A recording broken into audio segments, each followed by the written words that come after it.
چنانچہ اللہ رب العزت نے اس امت کو رمضان مبارک کا مہینہ عطا کیا۔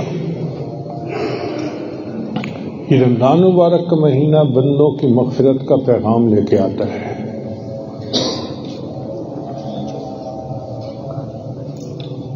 کس طرح اللہ تعالیٰ بندے کی مدد فرماتے ہیں، آپ ذرا غور کیجئے کہ جبریل السلام آ کر جو بڑے بڑے شیطان ہوتے ہیں ان کو باندھ دیتے ہیں، قید کر دیتے ہیں۔ وہ امت کے روزے داروں کے روزوں کو خراب نہیں کر سکتے۔ اب جب بڑے بڑے پہلوان بند گئے تو باقی تو چھوٹے چھوٹے شتونگڑے ہی رہ گئے نا۔ اس لیے رمضان میں گناہوں سے بچنا نسبتاً آسان ہوتا ہے۔ تو یہ مغفرت کا پہلا بہانہ تھا کہ دو کا مقابلہ تھا، اللہ نے ایک کے ہاتھ باندھ دیے اور دوسرے کو کہا کہ بھئی اب اس کی پٹائی کرو جتنی کر سکتے ہو۔ اس کو کہتے ہیں کرنی تھی مغفرت تو بہانے بنا دیے، جنت میں مومنوں کے ٹھکانے بنا دیے۔ اللہ نے اپنے بندوں کے لیے جنت کے ٹھکانے بنا دیے۔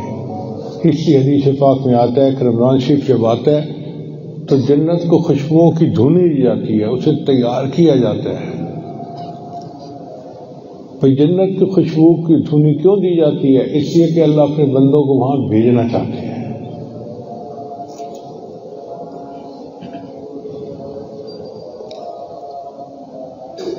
اب دوسرا مغفرت کا بہانہ دیکھیے کہ اللہ تعالیٰ نے رمضان مبارک میں اعمال کا اجر بڑھا دیا۔ عام دنوں میں ایک نفل پڑھیں تو نفل کا ثواب ملے گا، رمضان مبارک میں نفل پڑھیں گے تو فرض کا ثواب ملے گا، اور اگر ایک فرض پڑھیں گے تو 70 فرض کا ثواب ملے گا۔ تو یہ اللہ تعالیٰ کی رحمت ہے نا، خفیہ رحمت، کہ اللہ نے کہا کہ میرا کوئی بندہ تھوڑی سی بھی کوشش کرے گا تو عملوں کا اجر اس کا بڑھ جائے گا۔ یہ مغفرت کا دوسرا بہانہ۔ اس کو کہتے ہیں کرنی تھی مغفرت تو بہانے بنا دیے، جنت میں مومنوں کے ٹھکانے بنا دیے۔